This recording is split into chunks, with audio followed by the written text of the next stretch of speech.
Gecə səhərə kimi mənim qapımda sülənir.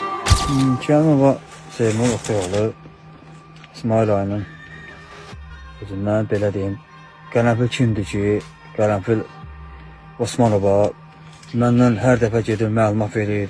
Elə bir şeylərə baxıram ki, uşaqların telefonda xahiş edirəm, ona ciddi yanaşmaq. Yəni, necə deyərlər, mən də özüm çıxa bilmirəm el arasına. Kənddə çıxa bilmirəm, bir yerdə işləyə bilmirəm. Hamı uşaqların əlində görürəm telefonu, deyirlər ki, bu nədir Seymur? Hamı çağırır məni yanına. Deyirəm ki, valla mən onu heç belə görmüşəm ki, həyətində odun doğramışam, 2-3 gün qalmışam.